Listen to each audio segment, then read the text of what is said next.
Welcome back from that short break. If you're just joining us, this is still Trendz on LJE.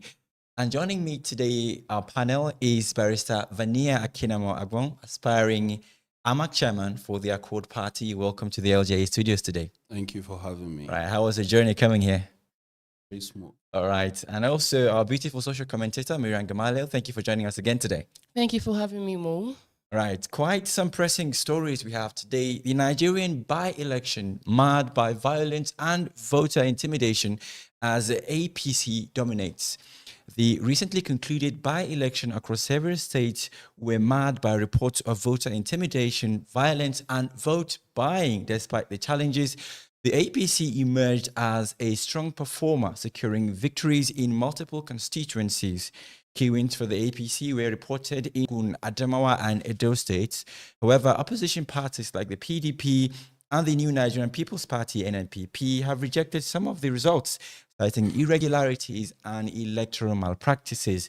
The NNPP managed a win in a Kano constituency, while the APGA APGA secured a victory in Anambra. Meanwhile, Peter Obi has urged Nigerians to get their PVC to participate in the major 2027 general elections. Quite a story, Barrister. Despite efforts by the electoral bodies, we still find cases of vote buying and violence. You know, what concrete steps can be taken to curb these practices and build public confidence in Nigerian electoral process? Well, for one, I believe we need to have stricter penalties for electoral offenses.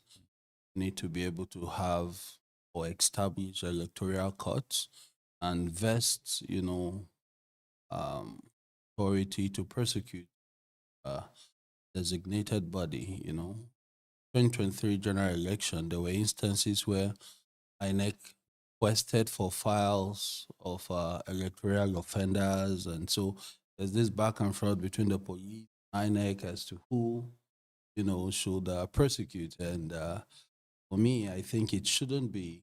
Should have an authority vested with the responsibility to prosecute and have stricter penalties for electoral offenders and specific electoral court, one which we can actually have, like we have our mobile courts. Right. There on the spot, we could have the whole thing done and dusted. We have the mobile courts put across the country, so why not for electoral offenses? So, and should have more international observers. We should be able to strengthen. Would strengthen the whole process, having more observers, monitor these things, and we would be able to have more transparent elections. Have that, and more voter education. Exactly, because I was going to mention that people from actually coming to participate feeling like they're going to be intimidated or their votes won't simply count. In fact, there's that narrative out there that votes don't count, but in actual sense, they do. When you vote, wait behind, stay, protect your vote, escort it, and count. What matters most importantly is that it's your civic responsibility. That there are circumstances where we have flawed processes. Doesn't mean you should build confidence in apathy. We need to be able to be more involved, get more involved in the process, ask ourselves, study our electoral act, hold the electoral officers accountable. No, this is not what the electoral act says. You're supposed to do this, and do this. This is what the electoral act says. You have to follow it. And I believe more voter education could play a role in that aspect, and have more participation in electoral processes, because the apathy is not doing us any good at all. And I believe voter education will play a significant role as well. Right. Thank you very much. Over to you, social commentator Miriam Gamaliel. Many people have said that many youths are just online. and supporting and making lots of noise. How can the will of these youths be more reflective on the polling unit? What do you say about this?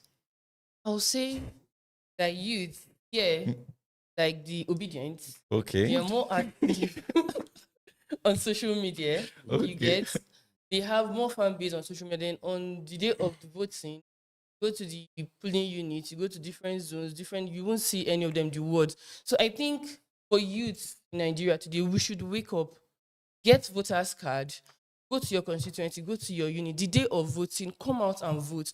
When you vote, don't vote and run to your house. Let me vote and run home before they will start fighting. Count your vote and make sure that your vote is counted. Youth should come out. This next coming election, everybody is saying we don't want to, we don't want, but if you don't vote, these people will still remain there. So come out, pick your voter's card, vote, make sure your vote is counted, and stay there, monitor what is happening. Because if you go back, people will start selling the votes. They'll say they are buying votes, they are doing this one. Once you're not there, anything will happen. So vote, stay there and make sure, monitor the votes, know what is happening before you leave. All right, you can now drop your comments on our social media platforms if you have anything to say regarding the issue. In our next story, the Canadian court classifies the APC and PDP as terrorist organization. In a controversial ruling, a Canadian federal court upheld by Justice Fiung Ngo has designated Nigeria's ruling APC as a political party whose conduct mirrors intimidation, coercion, and fear-mongering associated with proscribed groups. The PDP was also mentioned, and the court's emphasis fell squarely on the APC, identifying a sustained pattern of behavior that undermines democracy through organized violence and calculated terror. The judgment was made while denying an asylum application by Douglas Egereba, a former member of both parties.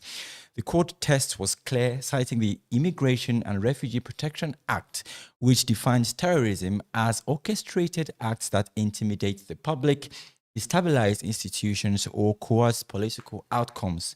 The court drew a distinction between the two parties, noting that the PDP's worst offenses were largely historical. The APC's abuses were recent, systematic, and ongoing. The court's finding connected to the specific episodes, including the allegation that the APC-aligned northern governors sought to convince the U.S. State Department to remove its terrorist tag on Boko Haram in 2014, and the Buhari administration's lack of action on a list of Boko Haram financiers provided by the United Arab Emirates. The report also detailed specific instances of violence linked to the APC, such as the suspicious fire that killed the Kano residential electoral commissioner in 2015 and the burning alive of PDP women leader in Kogi State in 2019. The United States took notice, imposing visa restrictions on the then Kogi State Governor Yahya Bello in 2020, and then the ruling has profound international implications as it could open the door for other countries to adopt similar standard, potentially restricting travel and assets for individuals closely associated with the APC and the PDP.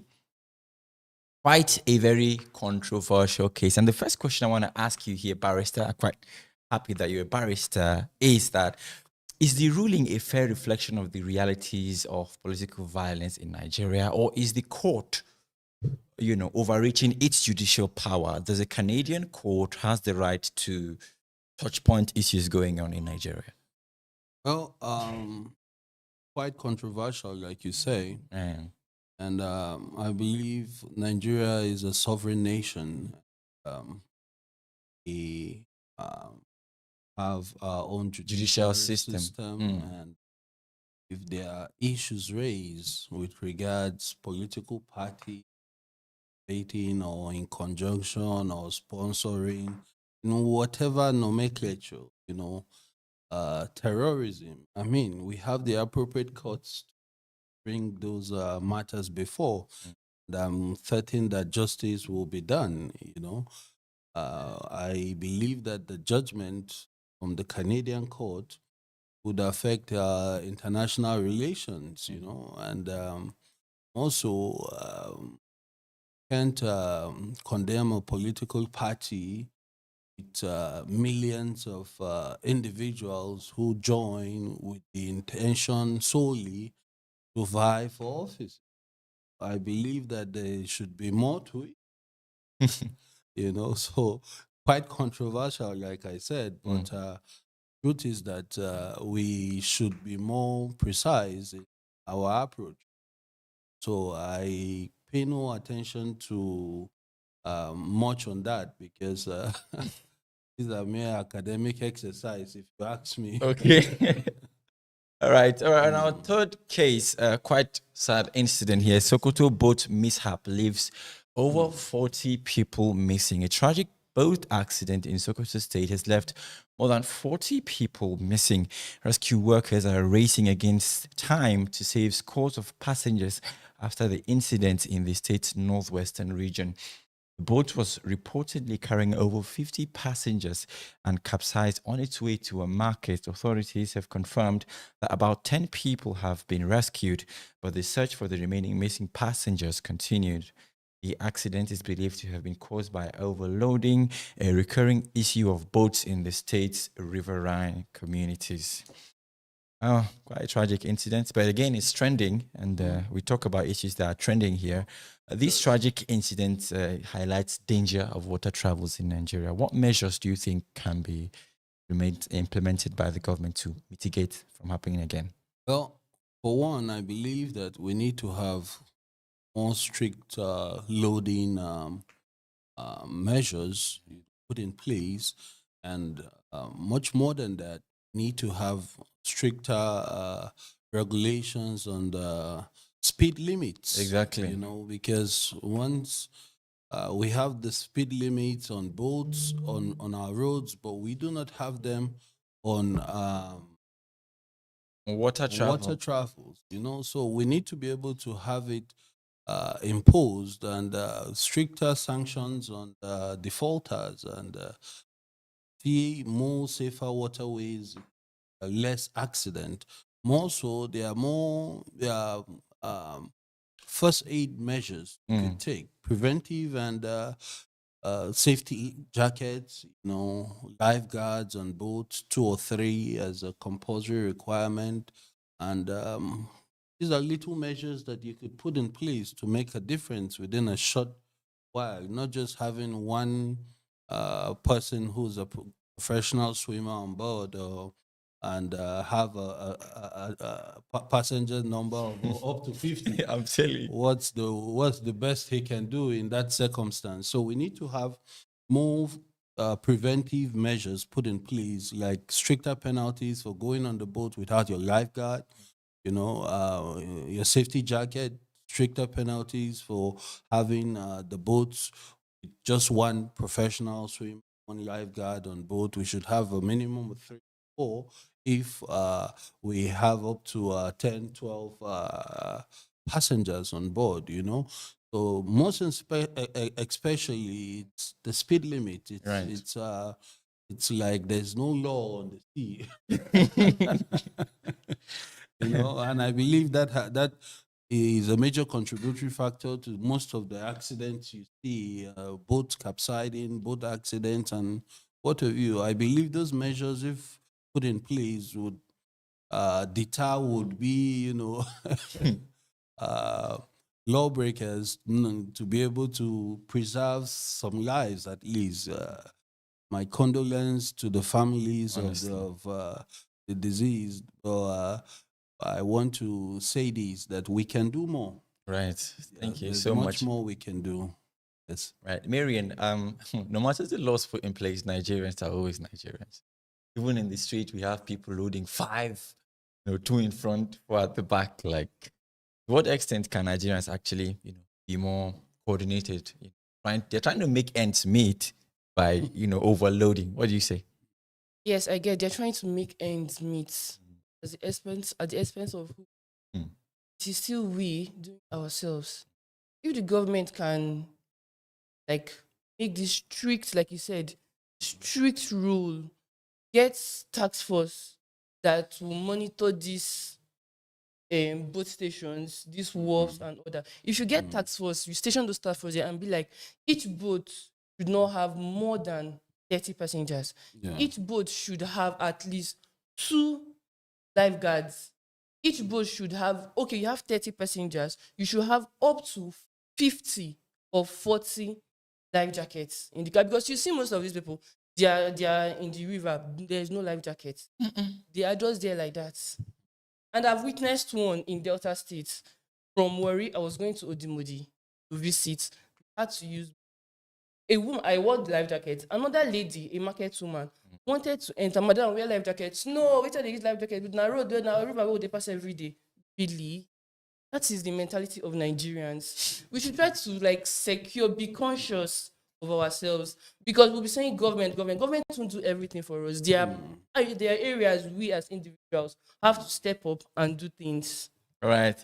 Thank you very much. Our last and yet viral story is still the Ibom Air saga. Comfort Emerson finally breaks the silence. The controversy with the Ibom Air passenger, Comfort Emerson, has drawn attention to customer service and public conduct in the aviation sector. Comfort Emerson has spoken about the incident, which has sparked a national conversation. She complained that the incident will affect her public image as a real estate agent, and her body available online in form of videos, stickers, and memes will affect her reputation. According to her, her belongings, including an iPhone, a jewelry, and a wig, were damaged. She, however, thanked Nigerians and everyone for their support and concern. Arian, I still remember last week you advising this lady concerning dress code, and now she's here telling you that she didn't do that deliberately and that she isn't happy that her body is out in public. What do you say?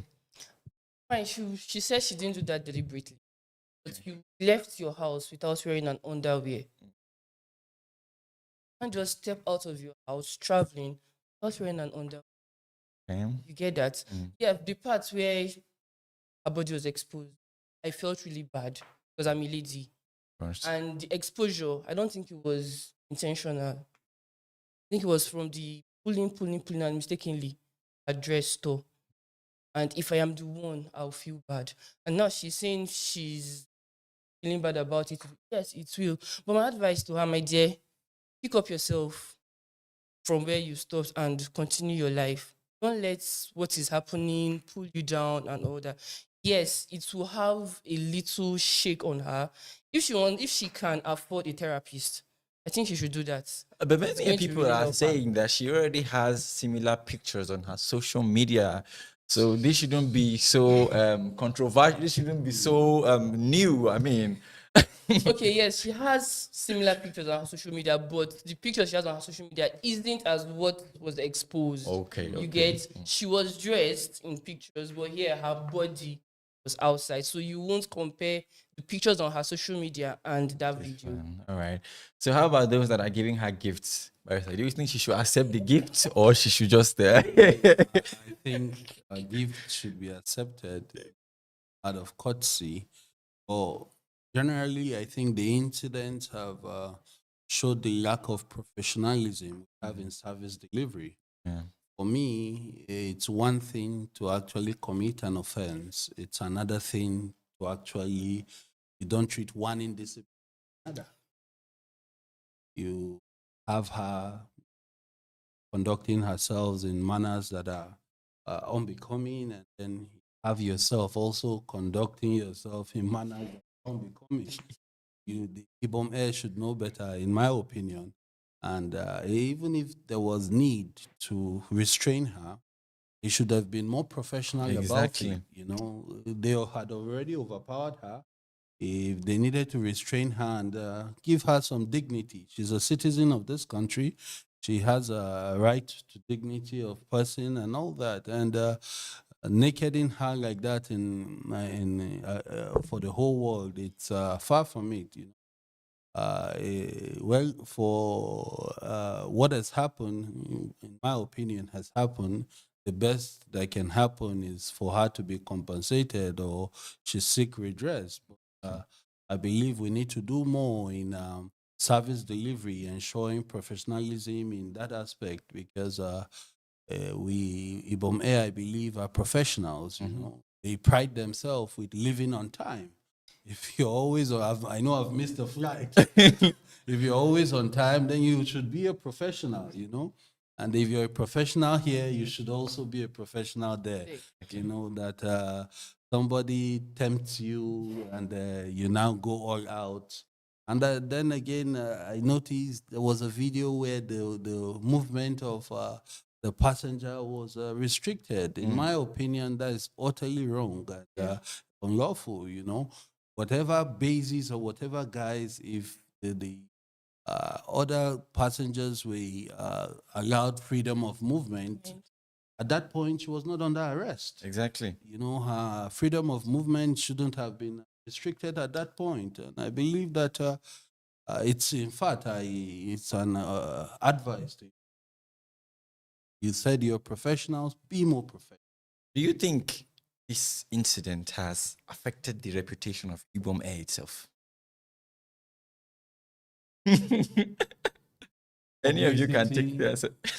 Good or bad is publicity. Okay. Ibom Air can build on this better, you know, and bring in more patronage to themselves. And so for me, I believe publicity, good or bad, is publicity. Whether we like it or not. Ibom Air was not on everybody's Lips before.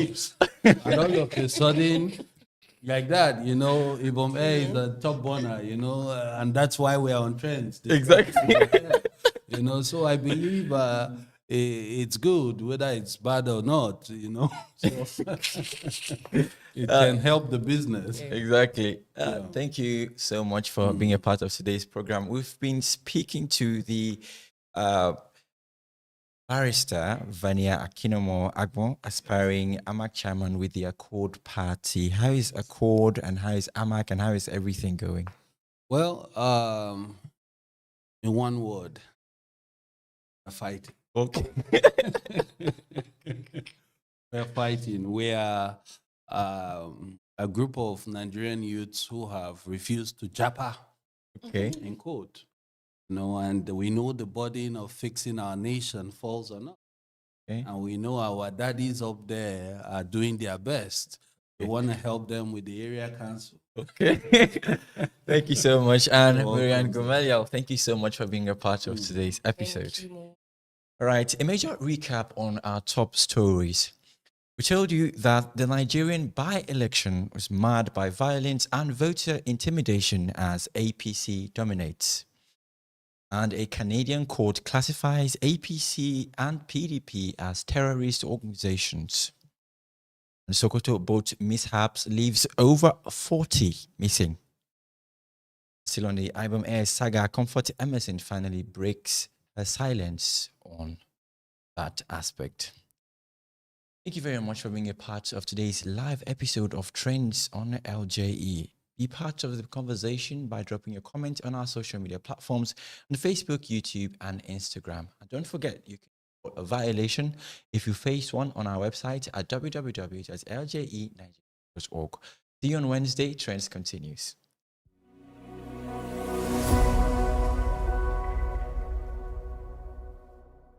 Hi guys! So I came across a studio here in Abuja where you can just walk in and shoot any video of your choice.